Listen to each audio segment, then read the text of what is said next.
लेकर खुशियां मेरी मुझे फ़कीर बना दे, लेकर खुशियां मेरी मुझे फ़कीर बना दे, बदले में मेरे विद्यार्थियों की तकदीर बना दे। इनकी आंखें कभी नम न हो ऐ मेरे मालिक, ऐसी इनके हाथों में लकीर बना दे। नमस्कार दोस्तों, मैं विनोद शास्त्री शास्त्री क्लासेज में आप सभी का हार्दिक अभिनंदन करता हूं। दोस्तों, आज हम संधि के बारे में चर्चा करने वाले हैं। ठीक है, संधि होता क्या है, संधि की परिभाषा क्या है। दो शब्दों के पास पास आने पर वर्णों में जो विकार होता है वो संधि कहलाता है। कोई दो शब्द होते हैं, जैसे मैं लिखूं राम प्लस अवतार, एक शब्द राम है और एक शब्द अवतार है, और इसको मैं अगर लिख दूं रामावतार, तो इसमें ऐथा इसमें ऐथा, इसको आ बना, ये जब दोनों शब्द आपस में जुड़े तो इस ध्वनि में परिवर्तन हुआ, इसी को हम क्या कहते हैं, संधि कहते हैं। जो संधि होती है दोस्तों, संधि के लिए हमने 3-4 बातें याद रखनी होती हैं, ध्यान में रखनी होती है। वो कौन सी है? संधि जो होती है वो पहली बात ये है, पहले शब्द का अंतिम वर्ण और दूसरे शब्द का पहला वर्ण, उन दोनों में संधि होती है, तभी वो पास पास आते हैं। दूसरी बात, जब हम किसी व्यंजन में से स्वर बाहर निकाल देते हैं तो व्यंजन के नीचे हलंत लग जाता है। ये मैंने वर्ण विच्छेद में भी आपको बताया था। तीसरी बात, अगर हमने किसी व्यंजन में स्वर मिला दिया तो व्यंजन वो पूरा हो जाता है। और जो संधि होती है वो तर्क संगत होती है, यानी जो रामावतार का अर्थ है, राम का अवतार, वही अर्थ इससे संबंधित होता है, इसका अर्थ भी राम का अवतार है। दोस्तों, जो शब्द बनते हैं, शब्द जो बनते हैं वो 4 प्रकार से बनते हैं। एक तो शब्द बनते हैं संधि से, जैसे हमने बनाया महा प्लस ईश, और शब्द बन गया महेश। महेश जो शब्द है वो संधि से बना है, आ में ई मिलाने से ए बना है, ये ध्वनि में परिवर्तन हुआ है, इसी को हम संधि कहते हैं। संधि समास से भी बनती है, जैसे मैं लिख दूं तुलसी प्लस कृत, और यहां शब्द मैंने लिख दिया तुलसी कृत, तुलसी द्वारा रचित, ये समास है, संयोग है यहां पर। ठीक है, जहां ध्वनियों में परिवर्तन होगा, ये और ये चीज मिलके एक नया स्वर बनाएंगे या नया शब्द बनाएंगे, तभी संधि होगी।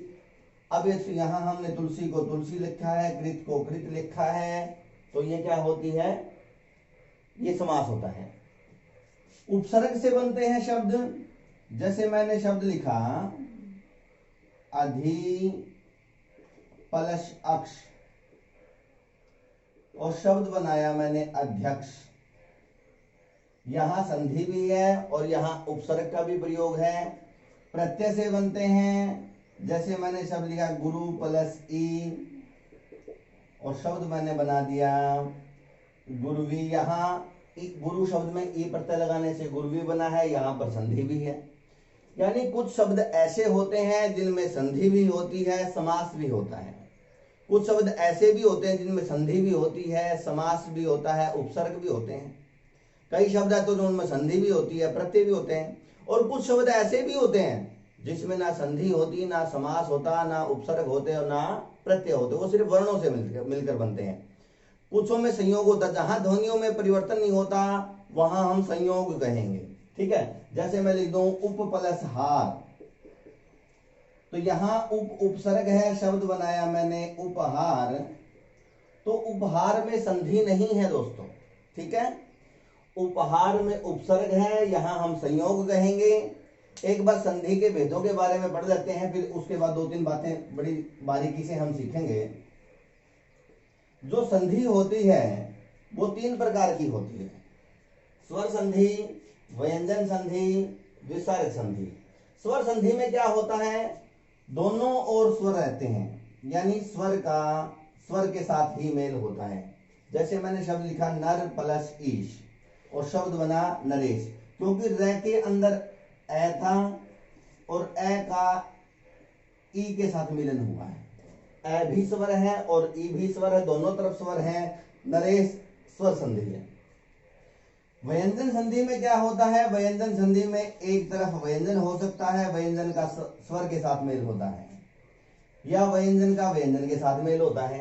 व्यंजन के साथ स्वर देखें, मैंने शब्द लिखा पंच, यहाँ हलंत है, हलंत का मतलब ये व्यंजन है, इसमें स्वर नहीं मिला हुआ।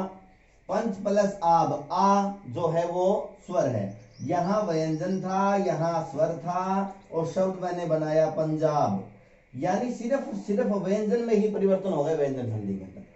च का हमने जय बनाया है, आ को सेम टू सेम लिखा है। अगर मैं लिखता हूं वाक प्लस ईश, ठीक है जी, वाक प्लस ईश अगर मैं लिखता हूं तो सिर्फ कै में परिवर्तन होगा, क्योंकि ये व्यंजन है, कै आधा बनेगा, लेकिन कै में जब ई मिलेगा तो ये वागिश, क्योंकि कै आधा था तो गै आधा, लेकिन गै में स्वर मिल जाएगा ई वागिश, वह परिवर्तन होगा व्यंजन में। व्यंजन के बाद व्यंजन मिलेगा, षट प्लस यंत्र है, मैंने कहा व्यंजन संधि में व्यंजन के बाद स्वर मिल सकता है, व्यंजन के बाद व्यंजन मिल सकता है। ये स्वर वाला एग्जाम्पल था, व्यंजन वाला एग्जाम्पल था, इसलिए षट प्लस यंत्र। अब यहाँ टै भी व्यंजन है और यह भी व्यंजन है, टै को हमने डै में बदल दिया, ये सेम टू सेम लिख दिया, परिवर्तन सिर्फ व्यंजन में हुआ है, टै के अंदर ही हुआ, टै को डै में बदलना है। विसर्ग संधि, ये जो दो बिंदु होते हैं ये विसर्गों का चिन्ह होता है। विसर्ग का मेल स्वर के साथ हो सकता है, विसर्ग का मेल व्यंजन के साथ हो सकता है, यानी विसर्ग के बाद स्वर भी हो सकता है, विसर्ग के बाद व्यंजन भी हो सकता है, परिवर्तन सिर्फ विसर्ग में होगा, तभी विसर्ग संधि होगी। जैसे यश है प्लस अभिलाषा, यहां विसर्ग था, यहां स्वर है, विसर्ग के बाद स्वर। शब्द हमने बनाया यशोभिलाषा, सिर्फ विसर्ग की जगह हमने ओ बनाया है। अभिलाषा ए मौन हो गया है, साइलेंट हो गया है, वैसे संस्कृत में इसको अवग्र चिन्ह लिखा जाता है ऐसे, ए की जगह, लेकिन हिंदी में यही बनता है यशोभिलाषा। व्यंजन के बाद व्यंजन देख लीजिए, तपह प्लस वन, सिर्फ विसर्ग को हमने ओ किया है, तप को तप लिखा है, वन को वन लिखा है, ये है दोस्तों विसर्ग संधि। यानी दो शब्दों के पास पास आने पर वर्णों में जो विकार होता है वो संधि कहलाता है। वर्णों में विकार होगा तो संधि होगी, नहीं तो संयोग होगा। संधि जो है वो 3 प्रकार की होती है, स्वर संधि, व्यंजन संधि, विसर्ग संधि। ये मैंने समझा दिया। कुछ शब्द बड़े गजब के होते हैं, बड़े गजब तरीके से बनते हैं, देखना जरा, यही चीजें हमने सीखनी है। मैंने शब्द लिखा कुशासन,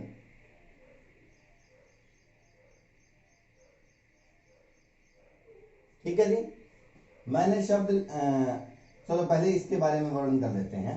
कुशासन जो शब्द है वो कुश प्लस आसन से भी बनता है, कुशा का आसन, कुश एक घास होती है, और कुशासन शब्द शासन शब्द में कुश को उपसर्ग लगाने से भी बनता है, ठीक है जी। कुशासन शब्द में दीर्घ संधि भी हुई, कुश प्लस आसन से बना, ए और आ मिलके आ बना, और शासन शब्द में कु उपसर्ग लगाने से भी कुशासन बना। दिक्कत क्या होती है बच्चों को, दिक्कत होती है ये, जैसे मैंने शब्द लिखा अभयारण्य, अभयारण्य, ठीक है दोस्तों। अगर आप लोगों ने संधि सीखनी है तो वीडियो पूरी देखनी है, और उन्हीं उदाहरणों को हम लेंगे जो परीक्षा की दृष्टि से उपयुक्त होंगे, ठीक है। आसान आसान उदाहरण हम पढ़ाने वाले नहीं हैं। अब संधि से होता क्या है, संधि से हम 4-5 टॉपिक कवर करते हैं। संधि से हम संधि सीखते हैं। पहली बात,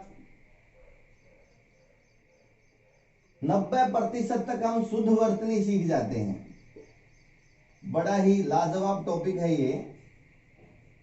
संधि से हम उपसर्ग भी सीख जाएंगे, लगभग 30 से 40% हम उपसर्ग सीख जाएंगे।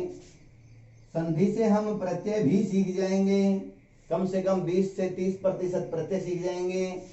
और संधि से हम समास भी सीख जाएंगे। यानी ये टॉपिक पूरी हिंदी का बेस रहने वाला है। ठीक है जी। अब ये शब्द है, पहली बात तो इस शब्द को गलत लिखते हैं, ऐसे लिखते हैं अभयारण्य, गलत है। ये बना कैसे है? शब्द है भय, शब्द में अ उपसर्ग लगा, अभय। अभय प्लस अरण्य शब्द लिखा मैंने। ठीक है जी। अभय प्लस अरण्य, अरण्य होता है जंगल, अभय का मतलब होता है भय रहित। भय रहित जंगल, यानी पशु पक्षी जहां पर रहते हैं, जहां उनको भय नहीं होता, उसको अभयारण्य बोलते हैं। अब यह में अ है, यहाँ अ है, दोनों की ध्वनियों में परिवर्तन बना के आ बनता है, इसलिए इन दोनों शब्दों से क्या बनता है? अभयारण्य शब्द बनता है। अब बात क्या है? तथ्य पर आधारित क्यों संधि होनी चाहिए? क्योंकि संधि विच्छेद में बच्चे गलतियां करते हैं। शब्द लिखा मैंने दावानल, शब्द लिखा मैंने वातायन, और शब्द लिखा मैंने कारावास। ठीक है जी। अब इनका जब संधि विच्छेद आता है, अब यहां एक तो आ गया दावा प्लस अनल, दावानल बना। एक बना दाव प्लस अनल, यहां से भी दावानल बना। लेकिन ठीक किसको माने हम? ठीक जो संधि विच्छेद इसके अर्थ से मेल खाएगा उसी को तो हम सही मानेंगे ना। दाव का मतलब होता है जंगल, यानी वन।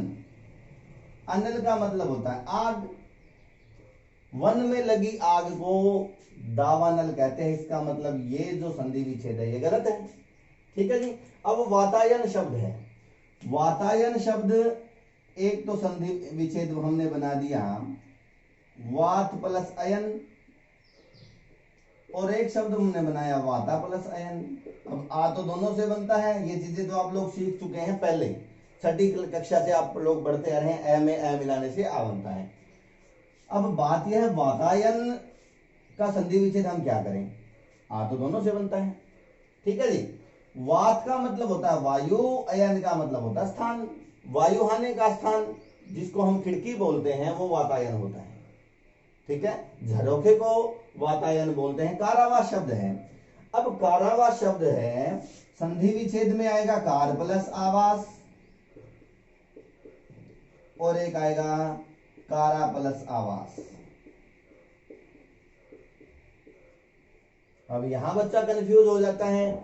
तो कारावास का संधि विच्छेद कारा प्लस आवास होता है। कारा का मतलब होता है बंधन, आवास का मतलब घर, बंधन गृह है।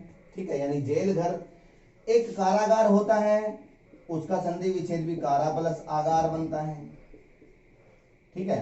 शब्द को पहचानने की कोशिश करो। मैंने शब्द लिखा कारागृह है, भाई ये कैसे बना? अब कारागृह में संधि नहीं है कोई, कारागृह है शब्द में सिर्फ संयोग है, कारा प्लस गृह से बना है। इसकी ध्वनियों में कोई परिवर्तन नहीं हुआ। दो शब्द पास पास आए, ध्वनियों में तो परिवर्तन नहीं हुआ। एक शब्द कारा है और एक शब्द गृह है। ऐसे ही लाजवाब शब्द हम संधि में पढ़ने वाले हैं। ठीक है। हम कल स्वर संधि शुरू करेंगे। ठीक है। ये बेसिक जानकारी आप लोगों ने लेनी जरूरी थी। आशा करता हूं कि ये वीडियो आपको पसंद आई होगी। मिलते हैं अपनी अगली वीडियो के साथ। धन्यवाद। जय हिंद, जय भारत।